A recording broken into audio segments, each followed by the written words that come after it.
Welcome to the podcast where we take a deep dive into the stories behind construction business leaders. We will share how they got started, how they found success, and the lessons learned along the way. I'm your host, Eric Fortenberry. Welcome to Builder Stories. Welcome back, everybody. Today, I'm here with Brady Bankston. He is the owner of Popularis Construction. They're located in Medway, Massachusetts, doing everything from commercial tenant finish out to residential remodels to new home construction. I mean, it sounds like you're involved in a lot of different type of work here, Brady. So excited to have you on JobTread and look forward to learning more about what you do. Absolutely, Eric. Thanks for having me, man. Yeah. So why don't you give us just a little bit of background? I mean, how'd you get into construction? What led you to start your business? And then tell us a little bit more about what you do in your words. Yeah, man. So, I got into construction, I think as a lot of us do, kind of as it was a passion, but it was also a necessity. It just kind of happened. And then as I got into it, I started to realize the vast ocean of opportunities and different facets you could go through. So I started as a laborer, then carpenter, and then ultimately went out on my own. Um, Kind of finding that I did have a skill set that was a little bit different from the other business owners that I knew, and that I enjoyed the business side of running the business, which I think can be a downside to, when we go out to start our own businesses. Um, so we kind of started growing back about 5-6 years ago, and the rest is history. We're killing it. Yeah, that's awesome, man. I definitely see people tend to gravitate towards one side or the other, either the construction, the actual build, or the business side. And, a lot of times people kind of struggle to figure out, well, how am I going to handle that other side of the house that, isn't Right. their passion. So I'm curious, like, were there, when you first started your business, like were there any surprises or what would you say like were the biggest challenges for you early on? All the things that I had to do. And there were so many things. I didn't know that I was going to need to be a bookkeeper, and I didn't know I was going to have to be a salesperson, and I didn't know I was going to have to be an office manager and an estimator, and also do everything to actually produce the dollars. And it's all those things you don't know about. And then you incorporate people into the mix, and you create all these challenges that you've never kind of really seen before, and got to learn on the fly. Yeah, sounds like the typical entrepreneur putting on everything. Yes. Yeah, Just trying to survive, burning both ends of the candle there. sure. Yeah. Yep. Yeah. So what were some of your first jobs? I mean, like how did you kind of find that first work early on? So I got started with a just a lovely human being, my initial, I guess, boss, who I'll give you a sneak peek into the future. He actually ended up coming to work for me, which was just an incredible experience to go full circle like that. But my first jobs on my own were I did a lot of subcontracting, so I built this skill set in carpentry, and so naturally that was what I started out doing. A lot of decks, sunrooms, those kinds of projects, and just started to do work for other contractors. Really, Yeah. And were they just kind of finding you through word of mouth or? Yeah, yeah, just guys I knew, people who I'd worked with or around, just started marketing my skills. Then, ultimately I tested the waters on, Home Advisor when it was still Home Advisor.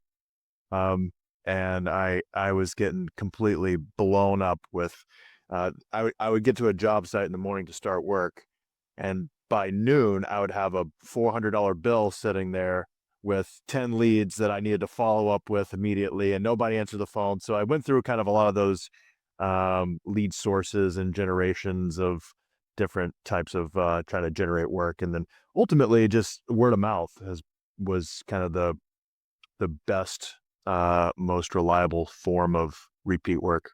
Sure. Did you end up cutting off those lead generators? Yeah. It almost, yeah, almost made me go broke. Eating soup because I'm a home advisor, made me eat soup every night. No, I'm just kidding, but it was, yeah, it was interesting. It was an interesting setup. Yeah. Yeah. So what have you kind of learned about from a marketing standpoint? Like what all of you have you been able to implement? I mean, the majority of our work still, and I know we just attended JobTread and down in Texas, and we were given some scenarios where the dollar amounts of revenue, the percentages of revenue we should be reinvesting into marketing, which I definitely don't do.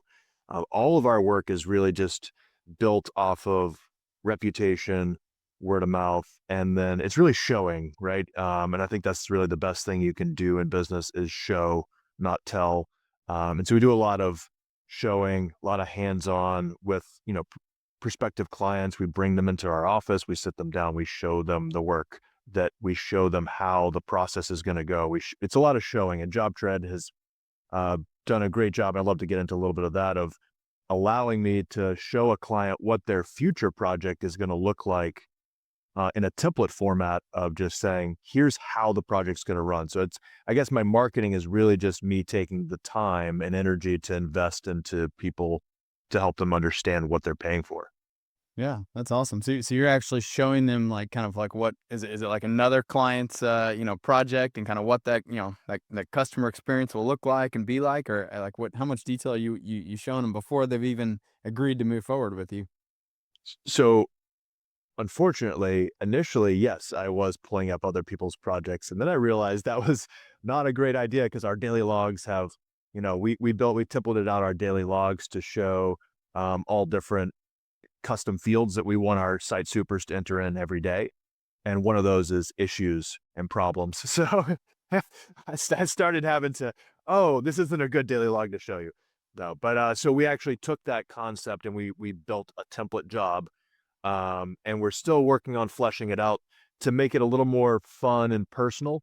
But we have a template test job, and then we're going to start rolling out different types of test jobs for, kitchens and bathroom models, but really more into like custom homes and that kind of stuff.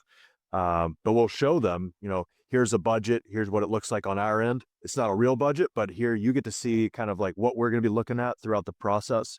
And it just helps to kind of cement with them that we know what we're doing. We're validating the cost, and we're showing them our value. And our value is we have the information and we know how to view the information and give you the data to move the project forward. Yeah, and so and you said you bring them into your office, so you guys have like a just kind of an office meeting space, or is it a showroom? Yeah, so I'll go out and look at a project, commercial client, anybody really that we've identified as a prospective client.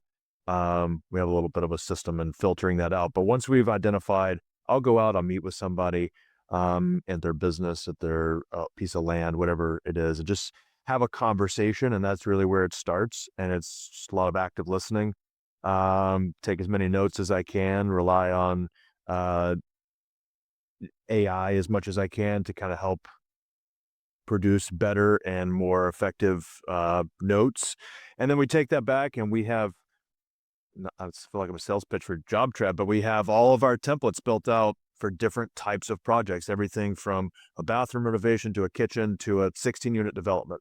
If I've done the project, I will plug it in as a template. So I can effectively go back, look at historical data that we imported all over from, we won't say the name of the other company we used to use.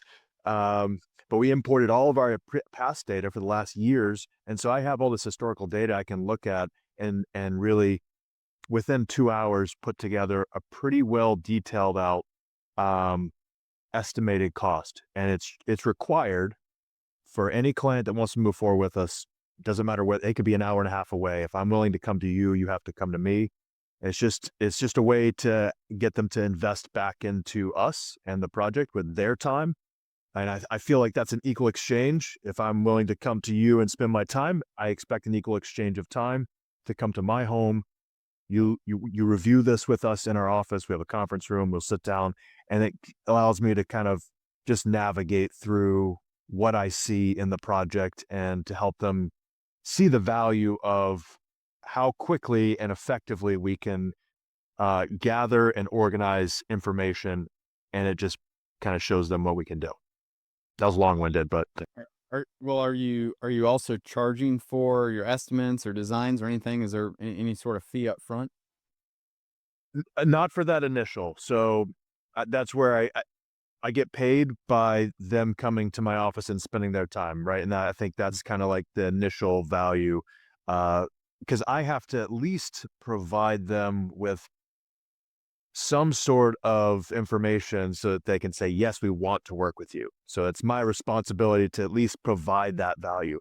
But from that office meeting on, at that meeting, they'll have a broken out budget that's it's an estimate, right? It's estimated costs. These are guesses at this point. They're educated, but they're guesses.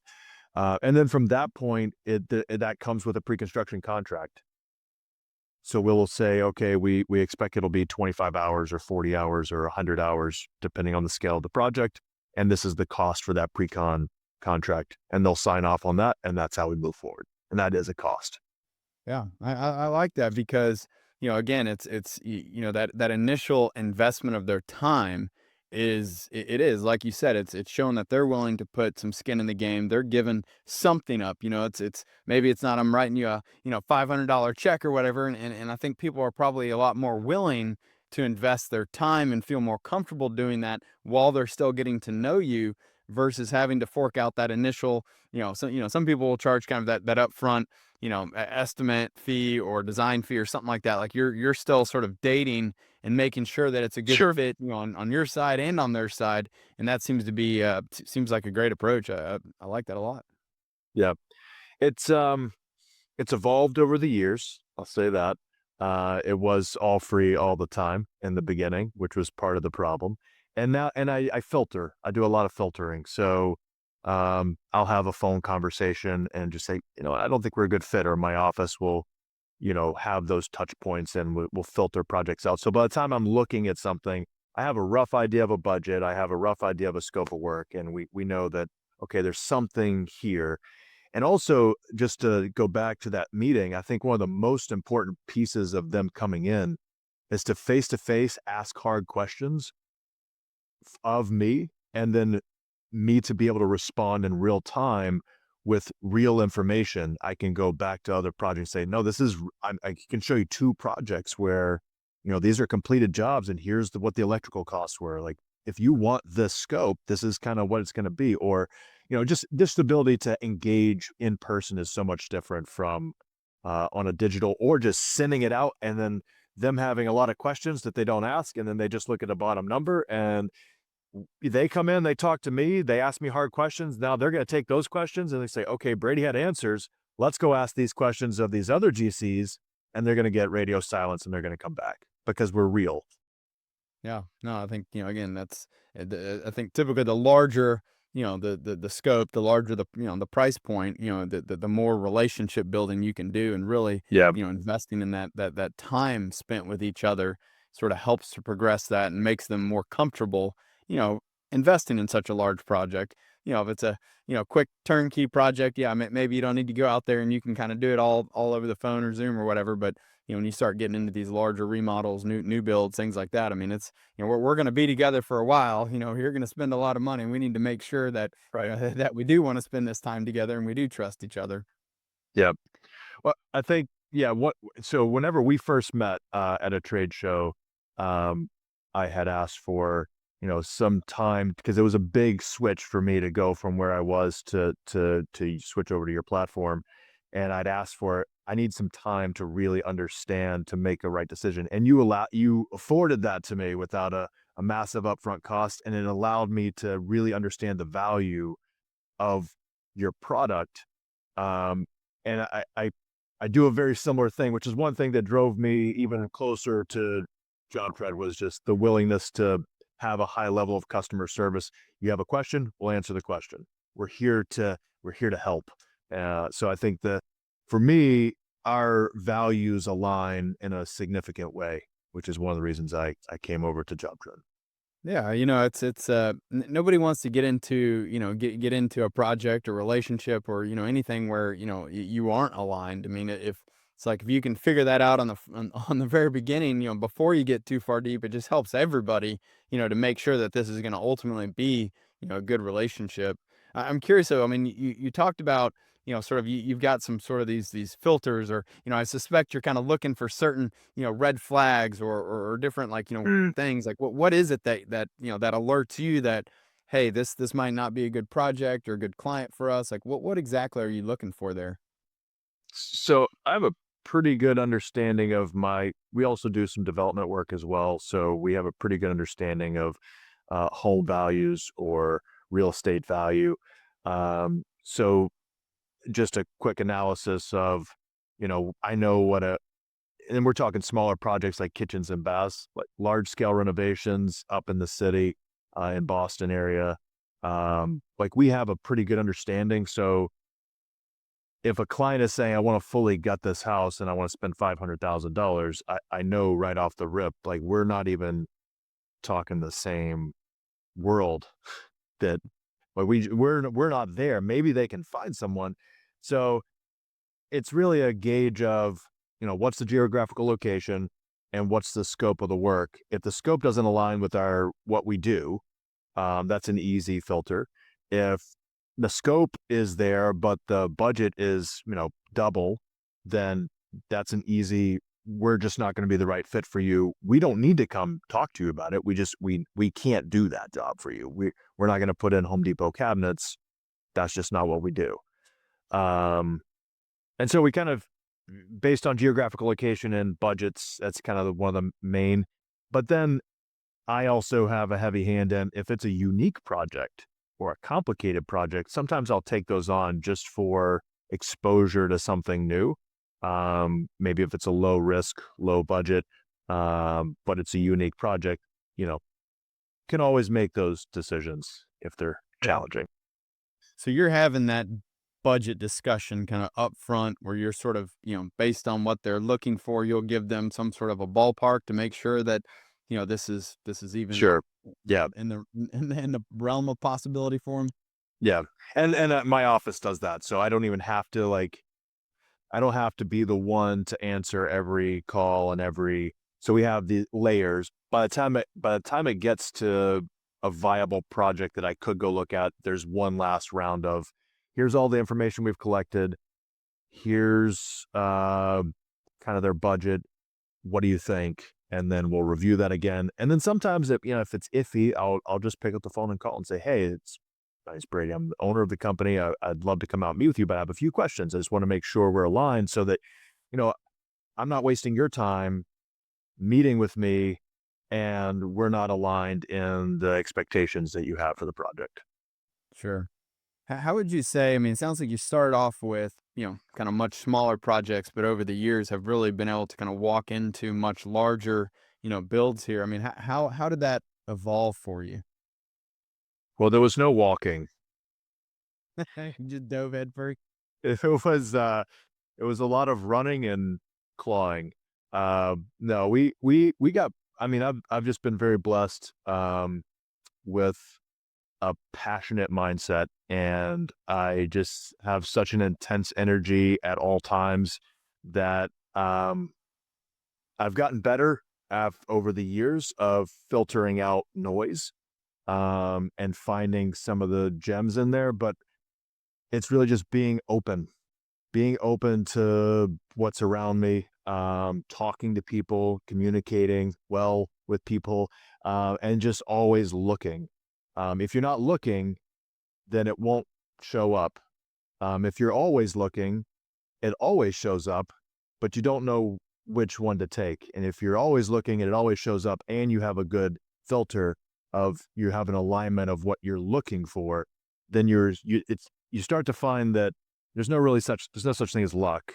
It's just a lot of action, tons and tons of action, meeting people, constant networking, building relationships, showing people what we do, and then pushing on that word of mouth. And it's just been a constant process of that, and then refining that.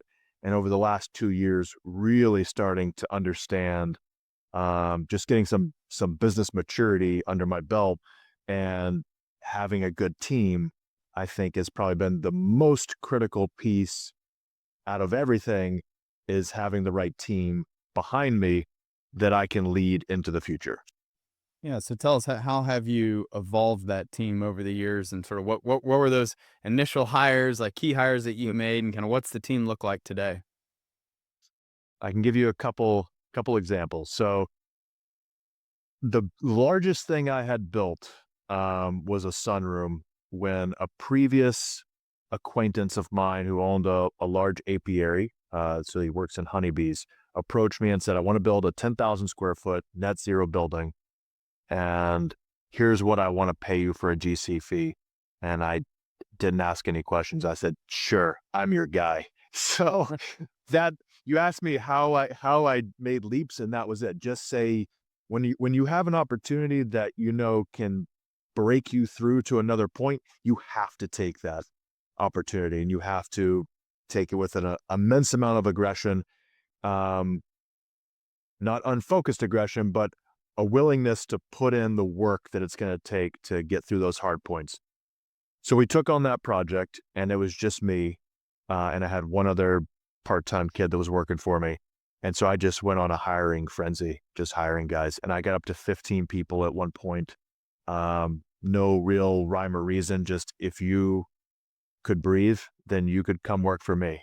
And I created a lot of my own issues and problems throughout that, as you could imagine, that very unorganized method of hiring. Um, there's a lot of hiring and firing and a constant turnover. Projects weren't really going smoothly, as you could imagine. And so just learning how to be a better manager first, and then over the years, a leader, um, how to manage people. So during that project, I'd have my tool belt on, framing. I'd get down off the roof, go change, go to a new client meeting, come back, change back into my gear, climb back up on the roof. And I did that for 6 months while we framed out and built that structure. Um, moving forward, I tried to then hire management. We cleaned out we cut some fat, as I say, and learning how and when to fire was one of the best things that I ever was able to learn. And I did hire a business coach 4 years ago who's still with me today. Um, and just having those conversations of when you're in it, it's really difficult to see what's really happening because you're trying to solve the problems. And when you're able to step back, once you hire someone you can rely on, you're able to step back just a little bit, get a little bit different perspective, and then you're able to kind of see cream rises to the top. So as you hire good people, the mediocre start to really shine for what they truly are. And it's really a mindset that needs to be aligned with my goals. If I own the business, I have to set the goals of the business and I have to drive those forward. And if I don't have a team that is pulling the business forward, then that means they're pulling against me and keeping me from getting to where I need and effectively hurting the team as a whole. Yeah, absolutely. So you said you went on a hiring frenzy. Were these like, kind of, field guys that you're bringing in, project managers? Like what, how did you decide who you thought you needed to bring onto this team? So I created an org chart, and my first org chart is very comical when I look back at it, of what I thought I needed at the time, right? Because I was just doing everything. So I'm like, I need everybody. I need an estimator, and then you go to hire an estimator, it's like $200,000 a year salary. Like, oh, I can't afford an estimator. So, um, but mostly all of my hires were field guys. It was all laborers and carpenters, which means I just created more work for myself, essentially. Effectively, I created another job. Um, and then I tried hiring an assistant project manager, and that was, again, just creating more work for myself, another person to manage, not really taking any workload off of me. Um, and so I was actually driving myself further into kind of a really tough spot with more people. Um, but I was really, I mean, I was online, Facebook posts, who knows who, supply houses, like and really anybody I could get. I had so much work. It's like I need more people to do all the work. That was my mindset at the time. So did they didn't have the experience that you had hoped, and that led you to then have to spend a bunch of your time kind of managing and training and teaching instead of just allowing them to go and get the Right. work done. Effectively, yeah. Or really, some of them had the great experience, but they were just the wrong mindset. Either not a good team player, or really not aligned with the vision that I was kind of setting into place. Yeah. I hear this story more more often than I'd like, and it's like people kind of get to that point. Again, you had it as a very fortunate opportunity that led you to need to go kind of build out quickly. But some people, they do it out of a position of desperation where they just feel so overwhelmed that they're just like, anybody who comes along who's willing to help, whether it's a family, a friend, a neighbor, like, and they're just bringing people in that like really don't have that right skill set. They don't have the same desires, drives, motivations. They haven't clearly defined like the culture of the organization. And that's often where it can be, a big challenge, or they don't have any sort of training program or even, any SOPs or anything, right? It's all up in their head. And then they struggle, for these people to get up to speed and become productive because they didn't invest the time to develop out these onboarding programs and training programs to help their people learn how to fit in and how you measure success and what they need to do every single day to be a productive resource for the business. So sounds like you kind of learned a lot of this trial by fire, and Yes. then backed off and tried to kind of trim the fat as you said there. I mean, I often find it. I think letting somebody go is quite possibly the hardest thing to do, and it's just at the end of the day, even though they're not a good fit, they shouldn't be there. Like it's still like it hurts people to know that you're putting somebody back out on the street. They got to go figure out what they're gonna do. It's something, and I think it's that kind of that resistance that feeling of some sort that like causes people to not make those tough decisions, and they just keep kicking that can down the road thinking, oh, well, if I do this or if we tell them this, like maybe they'll just like change or just like magically, become better. And I'm not saying like you shouldn't invest and try to help them, get to where you need them to be. But at the end of the day, if the person doesn't have the right mindset and desire and the characteristics that you're looking for on the team, like, you're only doing yourself a disservice by not making those tough calls. So how would you, does that resonate? Like, how have you kind of sort of learned to be able to make those firing decisions, quicker, than what a lot of people do? Lots to unpack there, Eric. You're spot on. First and foremost, now I do multiple rounds of interviews for every position. Starts with phone calls, same filter, right? But I call every person. Um, I'll look at the resumes. If I think this really isn't a right fit, or if it's a grasshopper, then I probably won't give them a call. But for the most part, if it's a valid candidate, I call them myself, and I have a whole process where it's really processes, right, and weeding, filtering and filtering and filtering until I get to a candidate that I think is, or a couple candidates I think have the right mindset. Then they come in, then they meet with me, then they come back in and they meet with, it's the same thing. Investment of time. How committed are you to finding the right place to work? Because I'm looking for someone with skills, but most importantly, I'm looking for somebody that has the right mindset. And I repeat this in every interview. I'm looking for this. This is what I'm paying for. I need your mind, because your mind can grow and expand. But if you have a mind that is set in, this is what I do, I only do it this way, and I'll never change, then you will not last in my organization. And so instead of having to fire, it's really hire the right people. Um, and then second to that is we do a 90-day review now. So every employee that comes in, they get a 90-day review, then a 6-month review, and then a 1-year review, and then an annual 1-year review after that.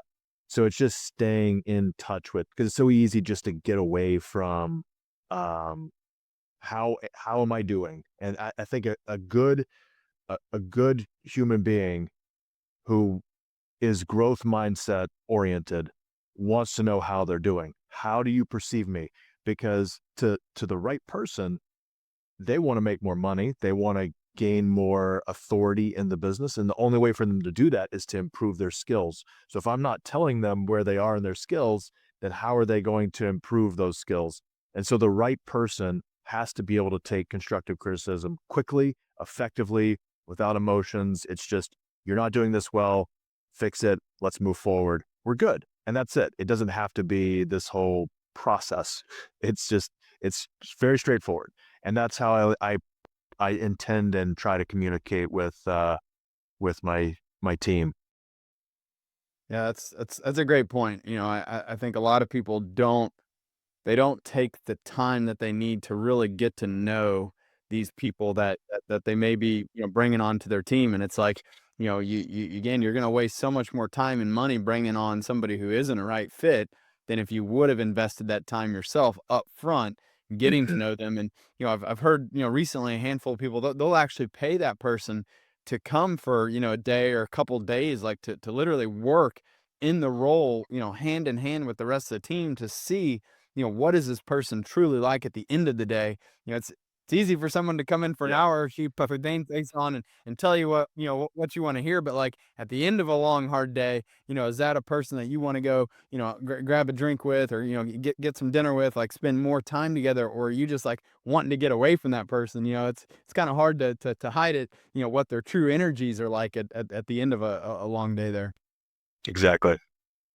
Yeah. So I'm curious, how do you structure these? I love that you got, the 90-day, the 6 month, the 1 year, and then kind of annually after that. Like, how do you structure these performance reviews, if you'd call them that? So it's very simple, and I like simple.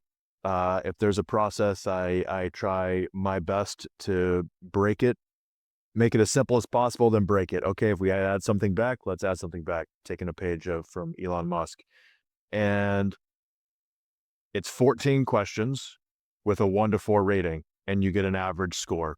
So it's pretty straightforward. 1 to 4, how are you doing on this area? 1 being this is borderline fireable offense. 4 being you're perfect. And I tell everyone you will probably get maybe a 4. There may be one specific area where you really shine that you couldn't improve, but for the most part, you will always be able to improve. So it's breaking that out. Here's where you're at.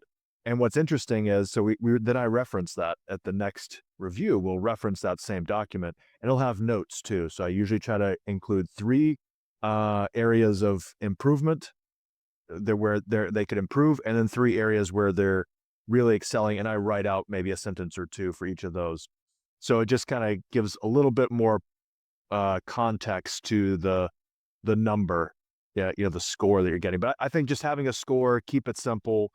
People appreciate that. But I've had people who improved, but then had a lower score, right? And that could have been because they took on more. They improved, so they were able to take on more. So now we're identifying new issues, and Mhm. so that's all. What I don't do is I don't tie that to a salary. That is strictly performance. And I'm very big, just the way I believe and the way I run the business is we don't give bonuses that's outside of performance. How do you do? Because I think that's the best. I mean, I appreciate my people very so much. I have an absolutely phenomenal team. If you go above and beyond, then we can reward that. Um, but we don't tie the performance review with a salary.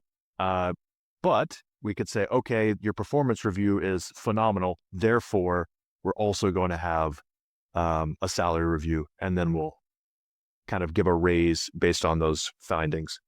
That's awesome. So, can you give us a little bit of insight into these 14 questions, or kind of, these categories that you're evaluating? What do those look like?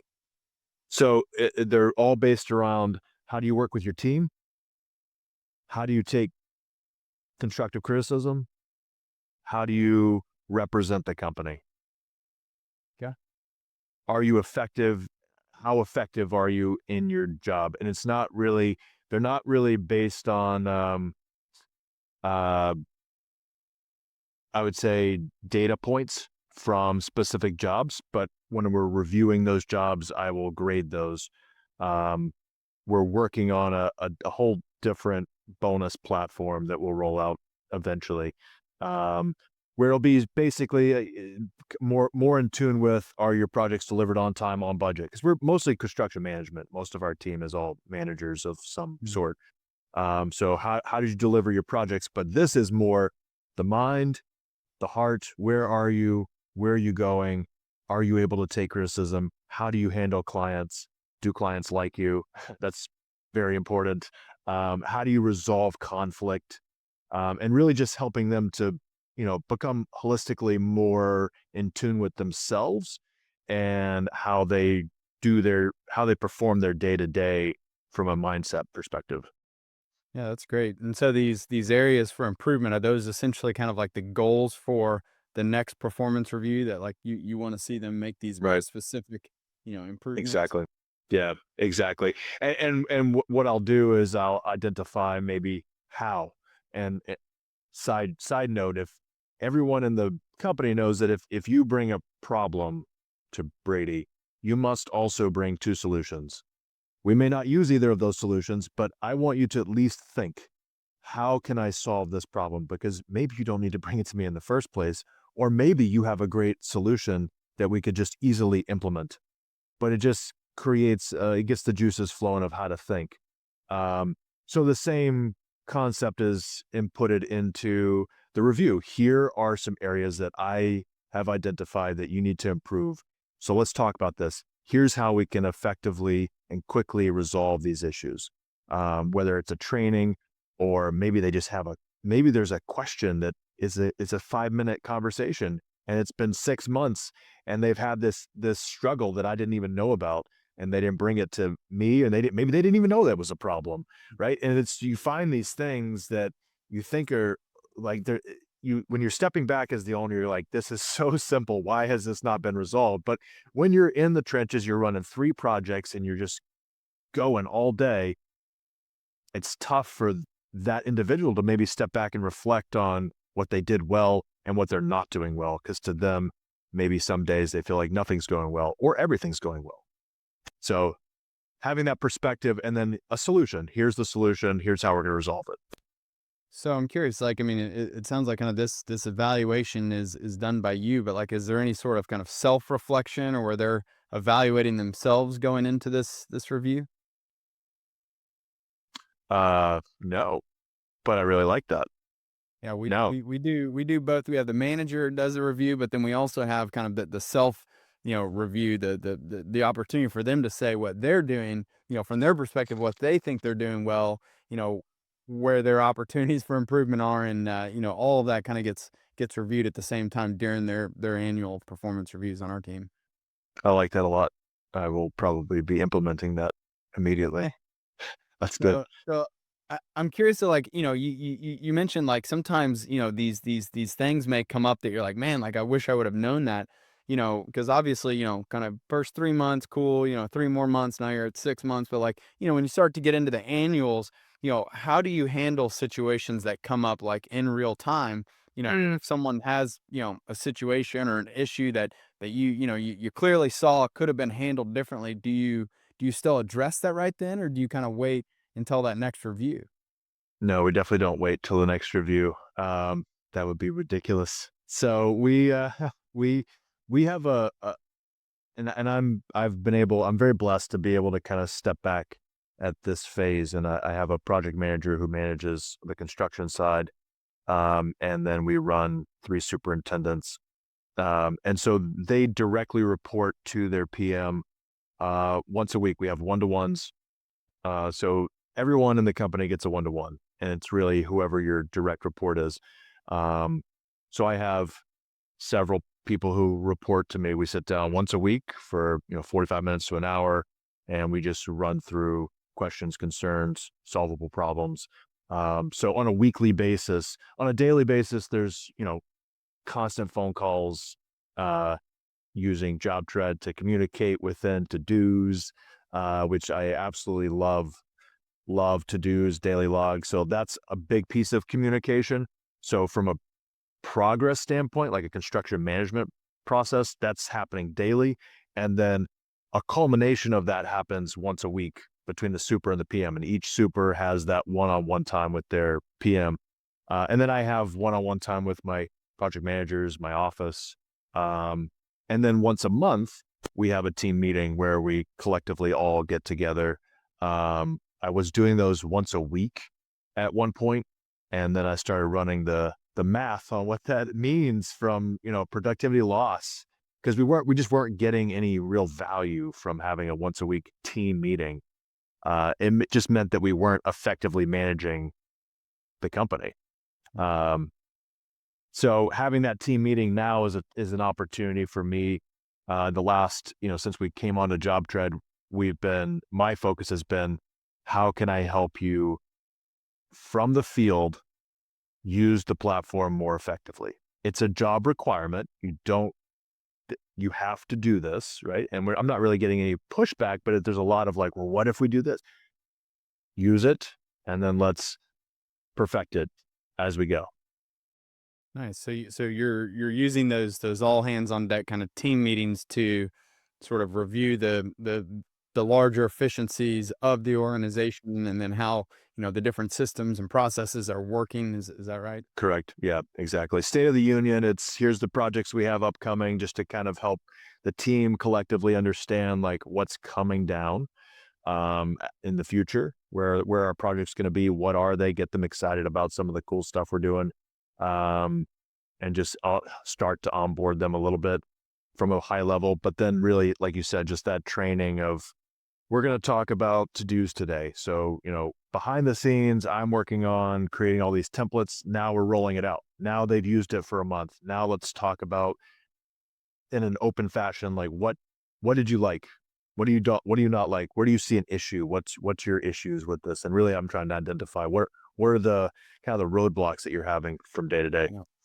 I love that. That's exactly how, when I ran the construction company, we had kind of that first Wednesday of every month, all hands on deck. We brought in breakfast and kind of, it Yep. was a little bit longer meeting, but it gave everybody an opportunity to see what was going on, understand kind of the bigger picture, if you will, that they don't always see every single day when they're, going Mhm. from job to job. It kind of gives you that opportunity as the owner to kind of show, hey, here's our wins. Here's what's coming down the pipe. Like, here's what we need to be prepared for.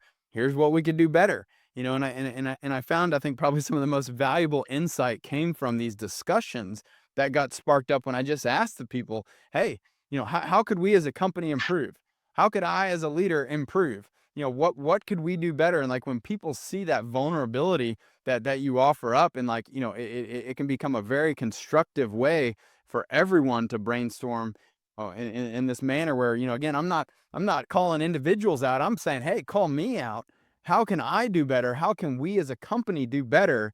And I think that some of our deepest insights came from those discussions that just happened in that group setting, that, again, someone might not have been, comfortable, having that, or being sort of very pointed, or coming and stepping out and saying, hey man, like, I think this is happening, or, whatever it may be. Like, I'm a big believer in, like, we're all one team, right? Like, and we all have to understand our strengths and our weaknesses, and we got to talk about our weaknesses. We got to, like, figure out how can we do better, and let's be real about it, and let's understand the impact of improving on those things, and how will that drive the business forward, which in turn brings more work, more projects, can, hopefully help us keep building out, more comp. I mean, there's a lot of benefits that, when people understand and can see that bigger picture, I think it really helps to motivate and get everybody aligned towards working, together towards that common goal.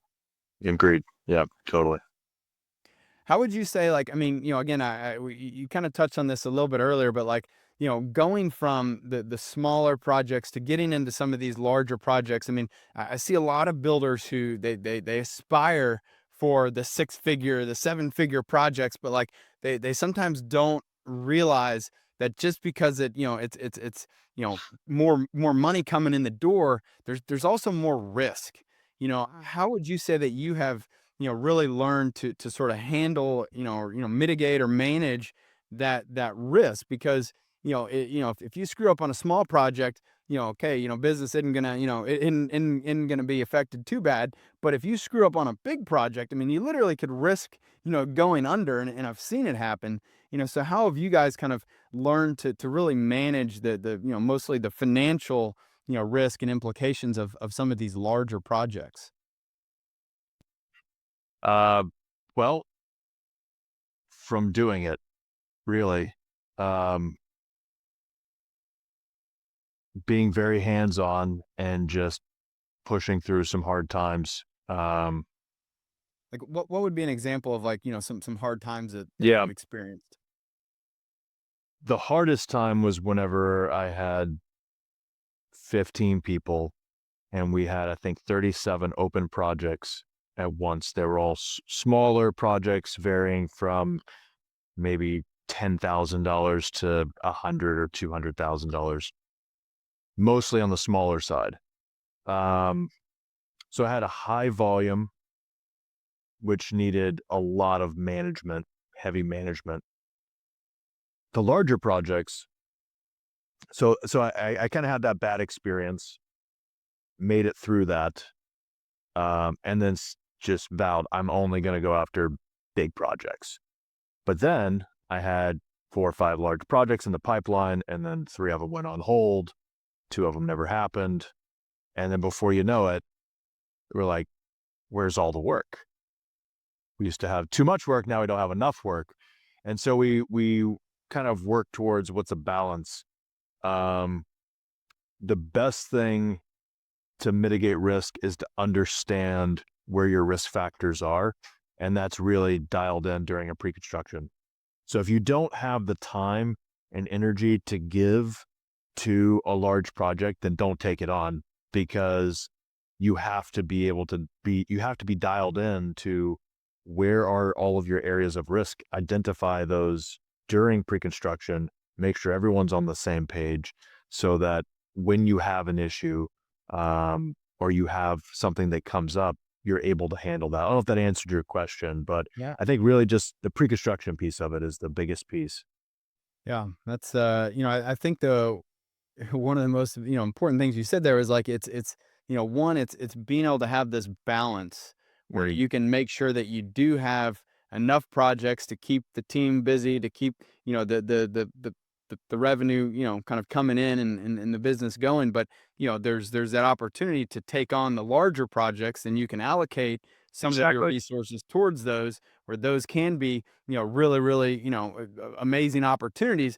But you can't put all your eggs in those baskets. I kind of call it big whale hunting. Like, you can't just, like, have everything, trying to get that one big whale, because you could go months without landing anything. And, like, that's when it becomes hard to keep the team, going and being productive while you're trying to win those big deals. So I think it's important to find that right balance. But like you said, if you're not willing or able or have the capacity to put in the extra time up front to make sure that you're prepared to take on those large projects, then it might not be a good opportunity for you after all. It might not be the right time to take on those projects. Like, if you don't have the people and the bandwidth to do it, then again, like, don't risk the business on a huge opportunity just because it's got, a couple extra zeros behind it. Like, you got to be, well positioned and capable to deliver on that. And it sounds like you guys have kind of found that right balance of being able to still bring in the smaller projects while also delivering on those larger ones. Yeah, and I would actually take that a step further. I mean, I think the way you said it, that just having balance, it creates a more consistent cash flow. And we're taking in 26, we're going to actually be going back to some of those smaller projects. They're managed differently, so it's kind of it's its own division of the company. But I also want to be able to offer full service to existing clients. So if I have a business owner and they want to renovate a bathroom, I'd rather keep them in my web and say, yep, nope, sure. Our home service division can help you out with that. And it just will allow us to kind of round out everything from small to larger development. But it really comes down to how you manage the team and making sure that you put the right people in the right places. Um, and don't take on so much that you get into that hiring, that need to hire, where you're desperate to hire somebody. Because for me, I brought in so much work that I was desperate for people, and that's what drove those bad hires. Was I put myself in a position of need and not of a position of control, where, okay, I'm going to selectively take this project, and now I'm going to identify a good hire for this project in order to execute it correctly. Yeah. I think it's important too that like, you can't, sometimes I see a tendency for people to just start, and open up more and more and more projects without, finishing and closing out, those current projects. And it's like, it's a tough debate, right? It's like, man, like there's like a day's worth of punch list items, or we could get this project kicked off and get those things going. And you're always like, but we'll find the time in between to come back. And it's like, man, like, sometimes you got to finish things out before you move on to the next one. And that's where I think having a tool that can help you sort of schedule and see, when is the right time to start on this project so that you're not, again, opening up more than you can handle, because ultimately that will lead to a bad customer experience for both of those projects. Yeah, you have to have line of sight on, I think what you're saying is overlap. Where are you overbooking? If you're double booking two projects running in tandem, but you have nobody to be on them, well, you will 100% of the time have an issue because you can't be in two places at once. If you don't know that, because in your mind you're going, okay, well, we can run these two projects. I know because I've done it. Yeah, we can run these three projects at the same time. Who's gonna be there? And who's supposed to be there with? We got one plumber for three jobs, and he's got to be on roughs on all three jobs at the same time. How the heck are we going to make this work? Yeah. So I'm curious, how would you describe, because you've got a mix of both, kind of doing residential projects, but then Mm. it sounds like also these commercial projects. How would you describe the differences between them, and both how you sell them as well as how you manage them? Commercial is, and we're in tenant fit out, which is a little more in line with, say, like a residential remodel. Different subcontractors, totally different team, different skill set, different permitting processes. You're working with a lot of engineers that you don't typically with on a residential side, unless it's like a really highly elevated residential project. Um, the differences are, you have a lot less emotions in the commercial side. It's more budget driven, and the decisions are very fast because what's it cost? Okay, don't want to spend it. Keep going. With residential, you're dealing with, especially in someone like a renovation of someone's existing home, you're dealing with a lot more emotion, takes a lot more time, a lot more presence, a lot more, I don't want to say hand holding, but kind of more guiding them through the process. Business owners are, I mean, I get both sides. I get some guys who are like, I don't care, just get it done as, not as cheap as possible, but here's the budget, and we don't want to go outside this budget unless there's like a major problem. Okay, great. And then I just go give them updates, and it's minimal need to have all that, emotional contact. But with a residential project, you're dealing with someone's home. It's a very different experience for them. So we handle that. We handle them the same. They just don't necessarily demand the same. Yeah. No, that makes a lot of sense. It's definitely two different, types of projects, types of people, sales, the emotions, the Right. even how you get paid, things like that. So, it's interesting. Again, I see people a lot of times. I always think the grass is greener on the other side, right? And they're like, oh, I'm in residential. I want to get into commercial, and they're going to be bigger projects and easier or whatever for whatever reason. It's like, man, they're very different animals. Oh You yeah. have to be able to, it sounds like what you've done. You've built out, the right teams with the right skill sets to be able to handle and manage each of these, different types of projects, because it's not the same. They're not the same. Not even close. No. Uh, yeah. So, like, this has been really, really insightful, Brady. I'm gonna want to ask you a question here. Like, when if you were to start over, is there anything that you would do differently, or what advice would you give to somebody who's not yet started their business, thinking about it very early on? Like, what do you wish you would have known that that that you now know from your experience, that you would give, advice to someone else or to yourself if you had to do it all over again?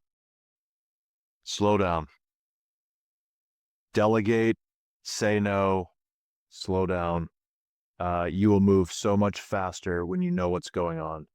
Um, the best thing I could have done from the beginning is not hired someone that I need to support me, but someone who was better than me. So instead of being the carpenter and hiring the laborer, because my goal was always to grow the business. If your goal is to be a great carpenter, then go be a better carpenter. If your goal is to grow a large construction company, then hire someone to do the job that you're doing now so that you can go do the next job, which you have plenty to do if it's just you. Uh, so instead of creating, don't try to, keep your fingers in every single position to the point of, you physically have to be on a site doing all the work. And so if your goal is to grow the business, hire a great carpenter and then hire someone to run your office very quickly. It doesn't cost a lot. Hire a bookkeeper for, I'm sure you can go hire a bookkeeper for $200 a month just to clean your books up every month. Just hire those, like, outsource, say no to the wrong people, say no to the wrong clients, say no to the wrong projects. Just say no and delegate. Yeah. No, that's great advice. It's, again, been really awesome just in the short time frame. I mean, you and I met when you're out at the JobTread event recently, but like it's been awesome just getting to really learn and see how you think, about, building the right team, building, the company in a way that can be, sustainable, that it can be, able to grow without having the wheels spin off. And obviously it might have felt like that early on, but like I can directly see these decisions that you've made and these processes that you've put in place where it shows that you truly care. You care about Right. your people, you care about your clients, you care about the success of the projects. And I think at the end of the day, like that is so important that people really do, dig into the details of how are we operating and what could we do better? How could we improve? And so many times people don't take the time to do those performance reviews. They don't take the time to meet with their people to talk about how did this job end up, like what could we have done better, like what mistakes, what risk did we see that we didn't, handle well. And like I think that's the true sign of someone who's going to be extremely successful, is being able to take that, those lessons and not just, see them, but like to truly understand them and then implement them in a way that like you won't keep making the same mistakes over and over and Right. over again, right? Like it's about continual improvement, but it's also about being, being humble and saying, look, I know we can do better. Like none of us is perfect. We may strive for that perfect rating, but like there's always more that we can do. And I love your mindset around that. And it sounds like you've built a really great culture that really fosters kind of continual improvement, continually developing and growing, each and every person on the team. And that's how you build a successful business that, is scalable and it's, you're able to take on, anything from a small deck build all the way up to a commercial development. I mean, it's a great, thing that you've really flushed out, how to do that in a way that isn't risking the business. Right. So kudos to Exactly. you, man. It's been awesome watching you build and seeing what you've been able to do so far. And I can't wait to see, where you're going to be in the next, 5-10 years, because I have no doubt it's going to be a very successful venture for you. It will be. I'm looking forward to it. And I'm looking forward to having JobTread along the way. Hey, we appreciate that. I love, yeah, you can fly on the wall, man. It's really cool when I find and get to meet, get to know people like you who've really, done a great job building the team, building the company. So, That's exciting. appreciate the opportunity. Same. Likewise. Thanks for having me on here Awesome. too. Yeah, thanks for coming on. Look, sharing this insight. Really, really appreciate it. I'm sure people have gotten a lot of nuggets. I know I was taking a ton of notes, so be very exciting to hear what people can take away from this. Thank you, Brady. Thank you very much, Eric. Have a good one. See you. Thanks for joining us for this episode of Builder Stories. We hope you enjoyed the conversation and gained valuable insights that can help you in your journey along the way. Don't forget to subscribe to the show and leave us a review. And as always, if you or someone you know has a story to share, please contact us at builderstories.com. We'd love to hear from you. I'm Eric Fortenberry, and remember, every builder has a unique story. Keep building yours.